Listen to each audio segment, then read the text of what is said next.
What's up everybody, this is Master Ian Gamer. Today we got the next issue of the Overwatch New Blood comic series, which this time focuses specifically on Zarya and her fight against the omnics near her home in Russia. Overall, I have to say I did actually really like this issue in particular. It might actually be my favorite so far out of the 4 we've gotten, and there are certainly a number of interesting little tidbits of information and potential setups for future things down the line, which I'll be talking about in this video. But of course, before I delve into it, I would like to say spoilers ahead. If you haven't read the comic for yourself and you'd like to, then feel free to do that. You can find it on the official Overwatch website where they have all their comics and other media. But now let's dig into issue 4 of the New Blood comic series. This one starts off by showing Zarya among the ranks of her fellow RDF soldiers and their daily grind in fighting against the omnics that are threatening the neighboring regions in Russia. After following Zarya and her squadron through a routine patrol where we get Zarya's inner monologue about the horrors of fighting against the omnics then make an unexpected heavy-scale assault on the area, and Zarya has to choose between sticking with the RDF to protect one specific town, or separate on her own to go protect her hometown where her family's located. Naturally, Zarya ends up abandoning her fellow troops in order to go save her family and their town specifically, and just so happens to run into good old Cassidy along the way.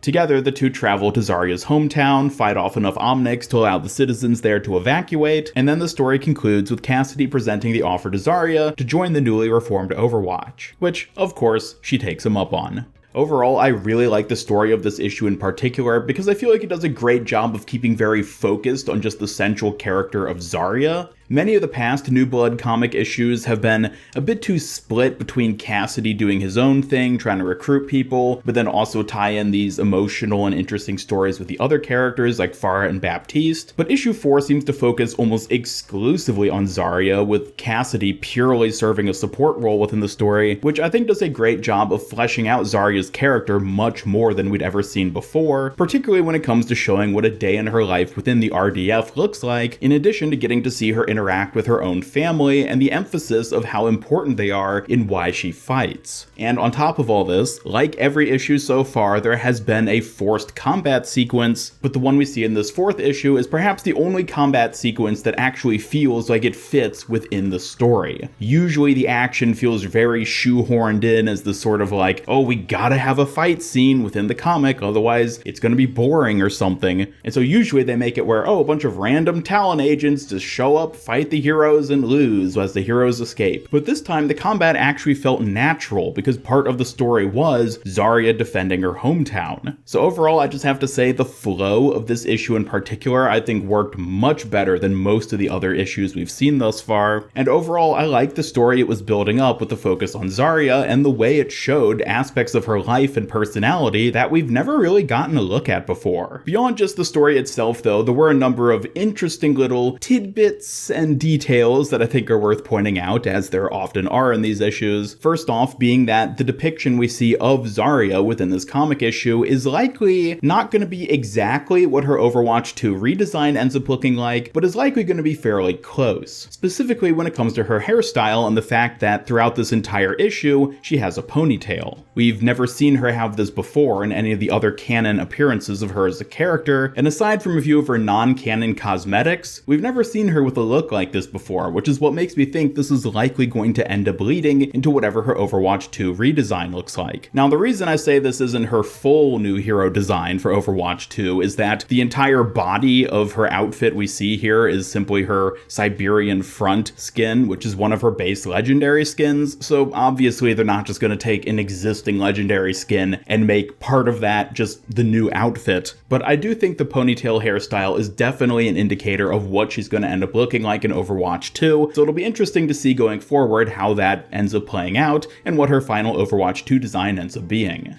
Another thing which stuck out to me in this issue is the existence of this sort of rookie character who we see a number of times throughout the first part of the comic issue. He doesn't seem to have a whole ton going for him. He mainly seems to serve as a sort of mechanism for Zarya to explain to this rookie character, and thus us as the readers as well, how things work in the RDF when they're fighting against the omnics. But in one of the last panels we actually get to see him, there's an interesting little interaction which I wanted to highlight. This rookie character specifically mentions that he's here to wipe the omnic scum off the face of the earth. And Zarya then responds, "The ones who attack here, yes, good, destroy them all." This interaction doesn't really go anywhere from here, but to me this almost feels like a bit of a setup for this rookie character being prejudiced against omnics in general. Note that he himself doesn't specify that he wants to wipe out just the omnics that are fighting against them in Siberia, but just says omnics in general. It's actually Zarya who then goes on and specifies, oh, you mean just the ones are fighting here, and perhaps wrongly assuming that he isn't just against all omnics flat out. I really like the sort of implications this could end up bringing about, especially considering that Zarya herself has a heavy prejudice against omnics in general, which is actually something we've seen her have challenged in her past appearance in an Overwatch comic, which was the Searching comic. As many of you may remember, she was forced to work with Link 17, an omnic hacker who was helping her to track down Sombra, and through getting to know Link 17 and who they are as a person, essentially, Zarya then began to question a little bit, even if it was just internally, whether or not all omnics are actually bad. So what I think we're seeing happen in this little panel here is Zarya is encountering another character who's very much like her, or at least like who she used to be, in that he's prejudiced against all omnics, as opposed to purely just the omnics that are threatening them in Siberia, which could potentially be setting up some sort of future story arc where we see this rookie character return and help Zarya to continue down her own path in figuring out how to accept omnics in general and see them as normal people who can be either good or bad. And who knows, maybe this rookie himself will even end up playing a bigger part later down the line as some sort of antagonist-like character if he himself never ends up growing out of this prejudice.